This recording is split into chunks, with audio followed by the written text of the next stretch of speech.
Rose Summers. Very good, very good. Thank you very much. Thank you very much. Well, thank you, Ian and Tangi, for giving me this wonderful opportunity to display my artistic talents in such a beautiful venue. I'm so grateful for this opportunity, and I thank you so much for it. And also, too, I want to give glory to Jehovah as well as Jesus Christ. Amen. For Yes, giving me the power to paint. Yes. You know, we take our hands for granted, but there's power in our hands. And so they gave me this special gift, and I'm so grateful to be able to create beautiful art. So today we're going to talk about my journey into art. Why did I choose all of this vivid color? What drew me? What was this primal urge about? Why was I fixated on color?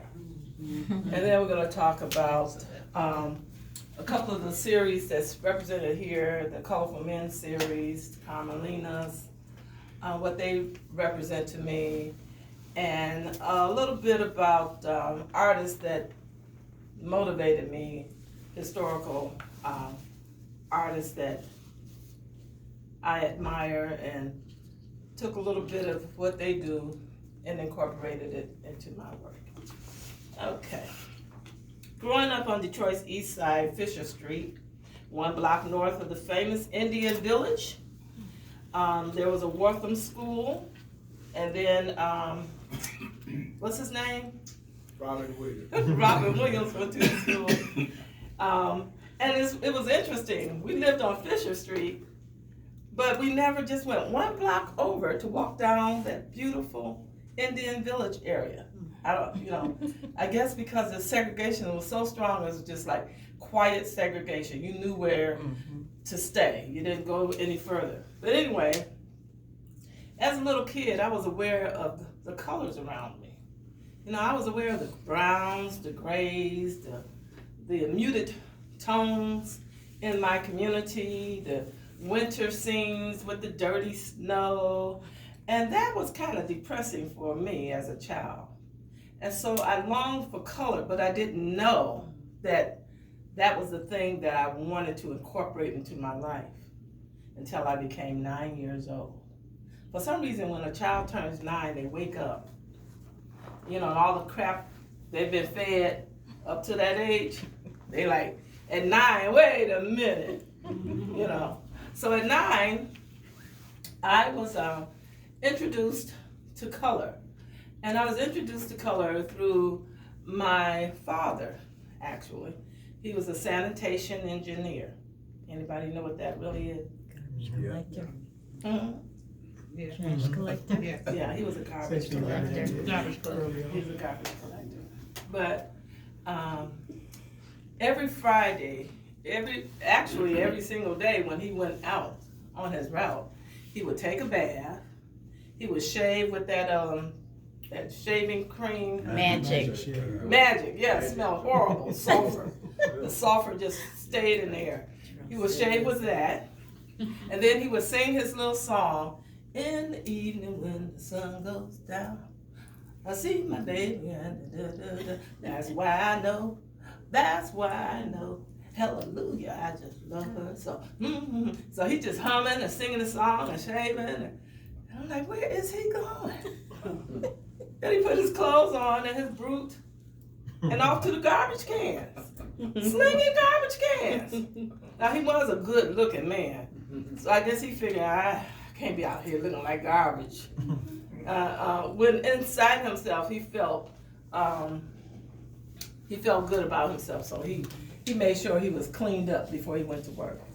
Well, 2 or 3 times during the week, he would bring home his finds from his garbage routes. And he happened to work in very prosperous communities. So he would bring to his daughter, Skinny, that's me, these wonderful cast iron horses and dogs made out of bronze and copper porcelain figurines.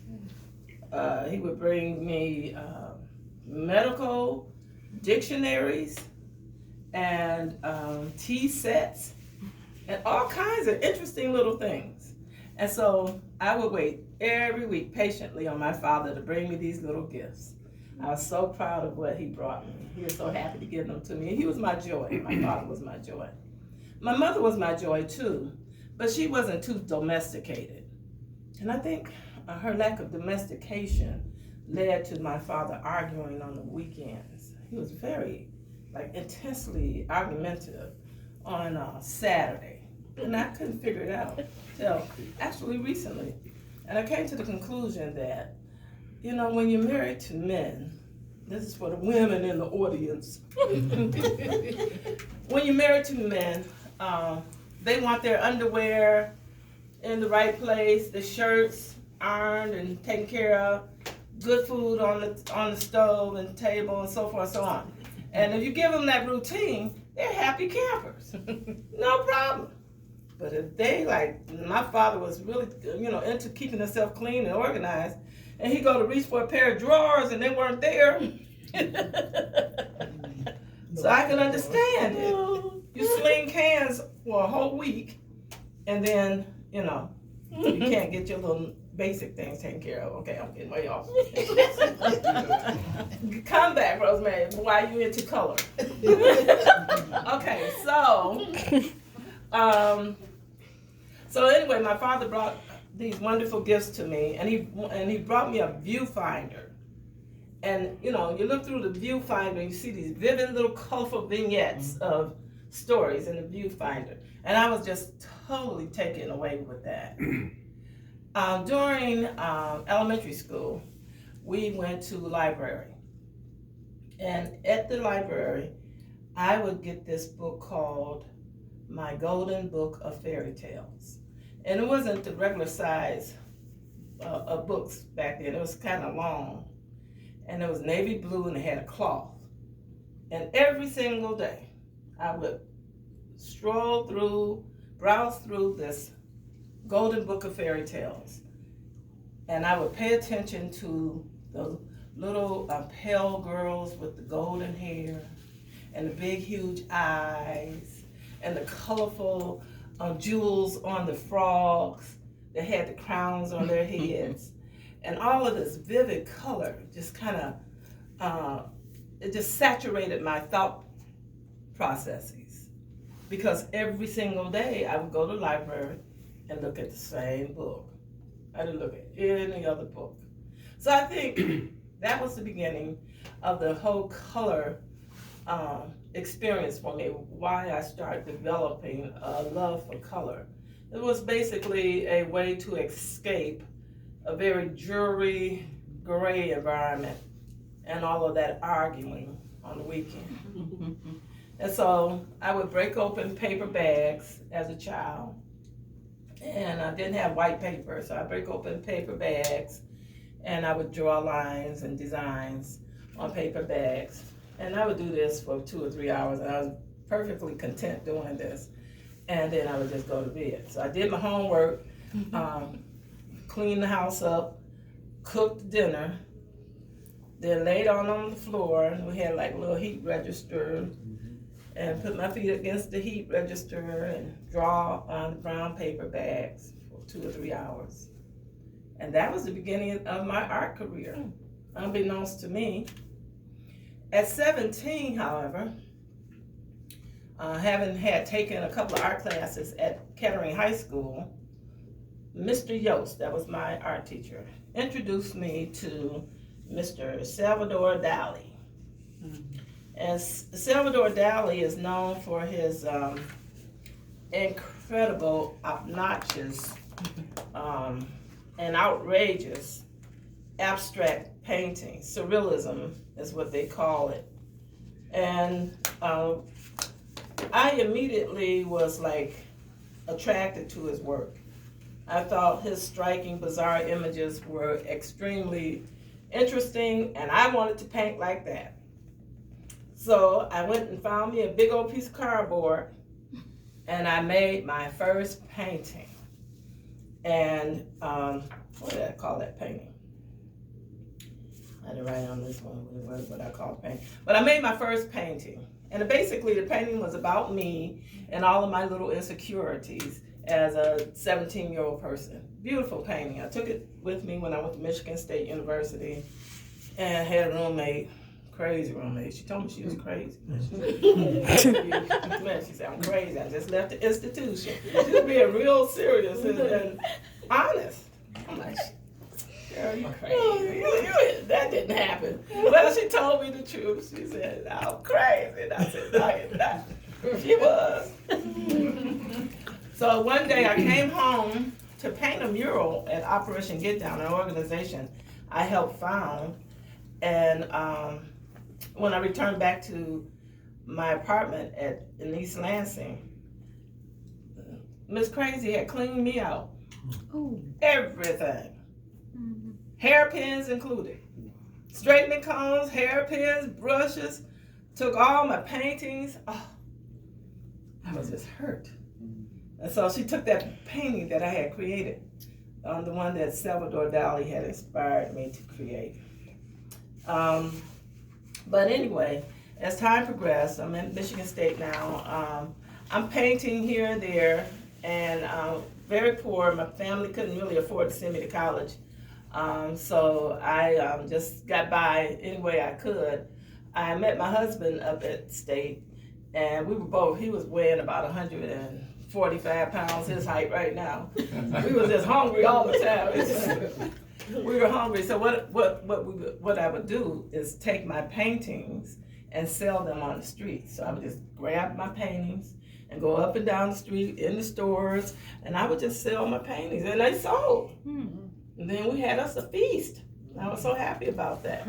So, originally, I didn't think, going to Michigan State University, that I should be involved in their art curriculum. Now, you would think that would be odd, right? That I think primarily because I just didn't want to be poor and struggling. And this was the 70s, the early 70s. And so black people finally got a chance to go to college, if you didn't live in the South and go to the HBUs, you're up here. And so I'm like, I'm going to be a doctor because I love medicine and biology and all that. And so I said, well, I'm going to go and, I was admitted to the College of Medicine. And I said, okay, I'm going to do this. This way I can make money. And then I can always do my art on the side. And so I took a chemistry class, and I was like so afraid of chemistry because I had a chemistry teacher at Kettering, but he was like he was girl crazy, and so he couldn't focus on teaching us chemistry, and I wanted to know so bad. So I took the class at Michigan State. And I had a tall, 6'5" black teacher from Alabama. I said, oh, I'm gonna learn me some chemistry. So he says, well, if you need any help with the chemistry, just come to the lab and I'll break it down. I'm like, oh, this gonna be broken down. I'm so excited. Go to the lab. And at the lab, he got 2 beakers, right? He got 2 beakers. There's the chair for me, the chair for him. The beaker for me, the beaker for him. He said, oh, go on, Rosemary, have you some Coke. So I said, oh, okay. Took one swallow. Oh, woo! I was doing like this. I was drunk as a skunk. I'm not lying. So I said, Found her chemistry. So long story short, the teacher got me drunk. And I had to it was like in the movies, I had to run around the lab to try to find the door to get out the door, to run back to the dorm. It was ridiculous. So I was really scared though. I was scared to go back to the class. So I just said, well, I'm not gonna be a doctor. So let me think, what else can I do? So I said, oh, I'm gonna sign up for the College of Human Ecology because I really want to be a fashion designer. And so I went into I got admitted to the College of Human Ecology. And I thought I was going to be designing clothes, but they told me that I needed to actually apply to a fashion institute, perhaps in California, which I did. Got accepted in the graduate program, but my mother got cancer, and I had to stay home and take care of my mom. So my art career, kind of like was here and there. It wasn't a smooth, part 1, part 2, part 3. I dibbled and dabbled in it, so to speak. I worked for Operation Get Down, which was a community service organization in my community that I helped found. I had arts and crafts classes for the students in our community. I worked for New Detroit Incorporated. I designed camps for like 250 kids, and I was wore many hats, and being one of the art instructors for that was part of what I did. And so every now and then I would just paint a painting and sell it, but never really thought too much about it. So let's pull it back to our time period now. After I'd gotten married, me and Elle had this saying: we are not going to be fat, 40, funky, and broke. That was our motto. You can't be fat, 40, funky, and broke. And I'm so glad we did that. You know why? That motivated us to go back to school, get a master's degree in special education. And we chose special education because you can get easily employed. But they had a shortage of EI teachers, emotionally impaired. So they were considered the worst children in the bunch. But our income quadrupled. So we didn't, we were like, we're gonna work with these EI kids. Indeed, I work with the EI children. I work with all the children, because you work with all the different special needs children. But art, it came back to the art again, and it was teaching the children how to get self-control over themselves. I told the children, I love you. I'm going to teach you how to read. I am going to teach you how to write, and I'm going to teach you how to make some money with art. And they believe me, and they quiet down, and they listen, and they learn their percentages. And we made these paper mache masks. I mean, we made big ones. I like to do everything big. And we made big paper mache masks, big as these pieces here. And even the worst of the group made money. And they made $35, $40, $50. So for a special needs kid who never made a nickel, that was really exciting to them. So I had a great opportunity to showcase their work in the gallery. Got a jazz artist come out and sing and play music, and we had food for them, and parents came and bought their work. It was a beautiful experience. So that sums up till that point, what I did with art. Now, before I go into bringing you into this current season for me, I want to talk about the art that's in this gallery here. Two particular pieces, bodies of work in particular. I just want to say, before we do that, you can jump in at any time. Does anyone have any questions right now for her at this point? I have a question. As her husband, she forgot one important section. The Bahamas. Oh, the Bahamas, yeah. Okay. Yes. And I have one too. Okay. How you two met was because of art. That's true. That's true. That's true. I Yes. got one. Okay. When did you go to Kettering? I went to Kettering. I graduated in 71. Oh, okay, so 70, I 69. came in at 72, and Mr. Yost was my art teacher. Okay. Mr. Yost is my art teacher. Yeah, that's right. Mhm. Kettering, you see, Yost hit us. Look, if he was alive, is he still living? I don't know. Okay, he would be proud. And then Elle and I met at Michigan State. He was a director of this project at Michigan State. The goal was to bring Black entertainment on campus, called Ebony Productions, and he put an ad in the paper for an artist. So I souched on in there and said, "Give me this job. That's my job." He's like, "Yeah, I like her. Okay, you got the job."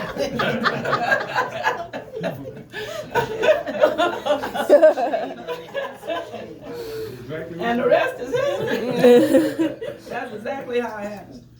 Okay. Yeah, I was just, you gave a little history about, how you came to have this interesting color, and I was just wondering too, if, how much your culture as an African American, people of color, I notice always love color.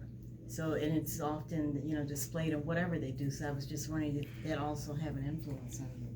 Well, that's an excellent question. Everybody heard her question.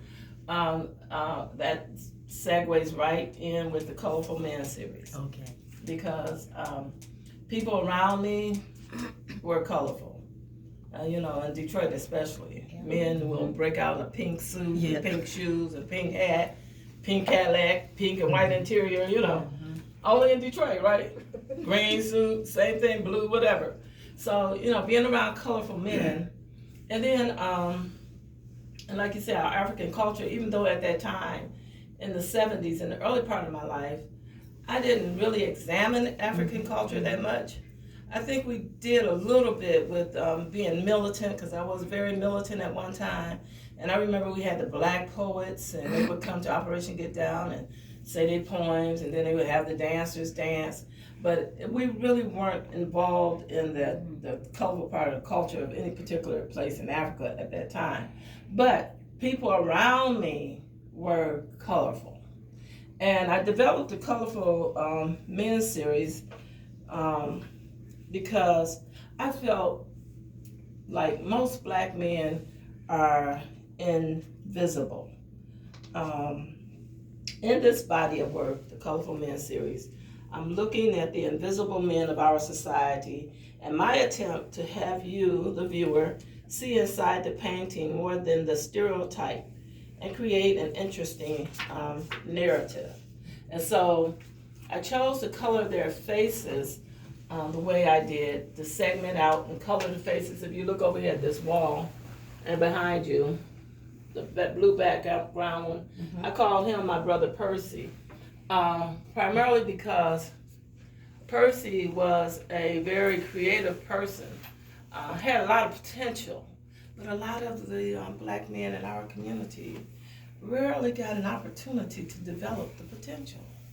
And a lot of it had to do with the culture. A lot of them were pulled in by their own peers to do things that wasn't lawful.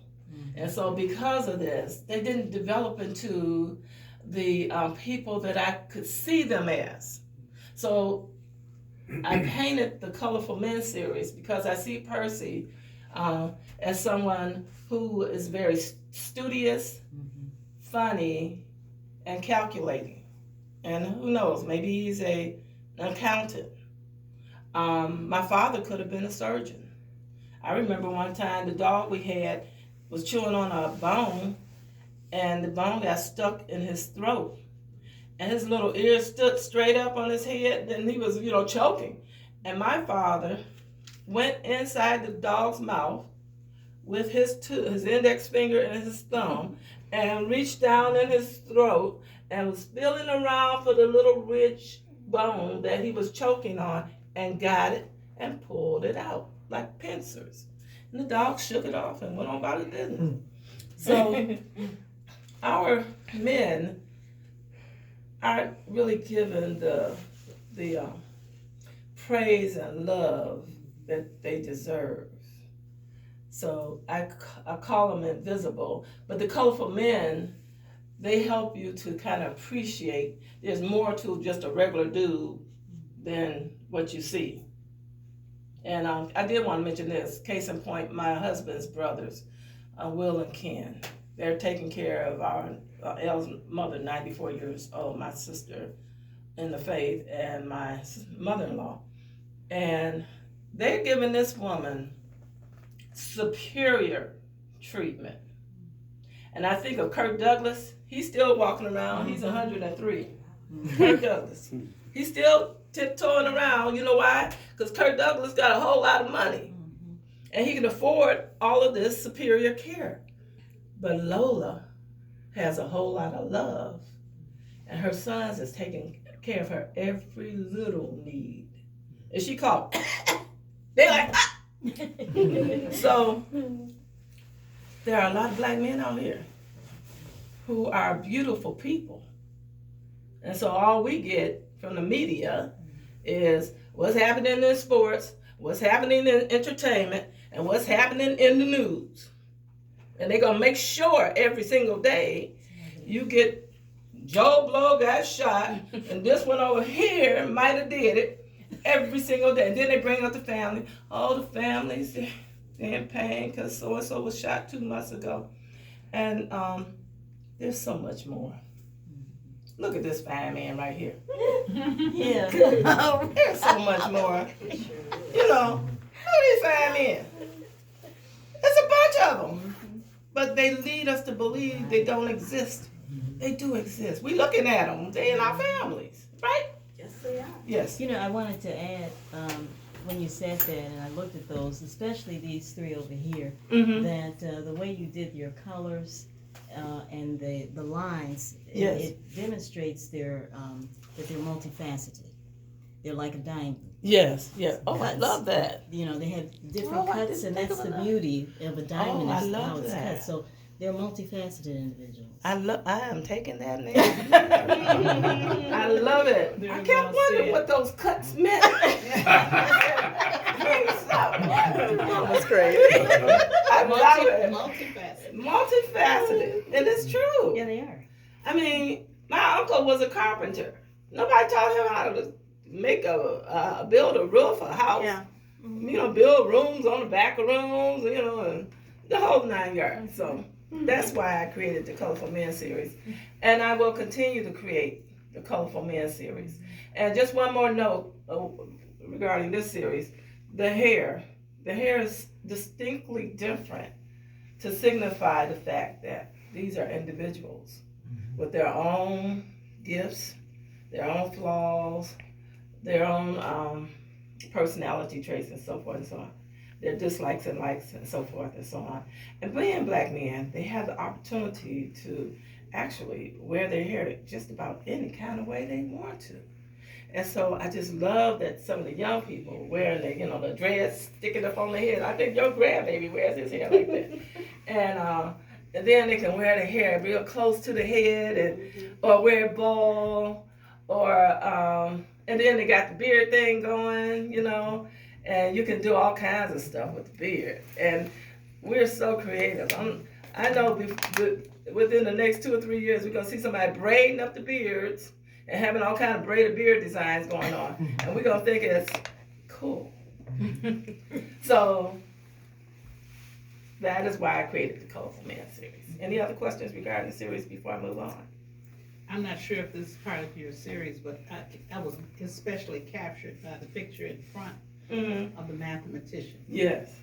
I noticed over to the side the pi TR, and I'm looking without knowing that was the name of the piece.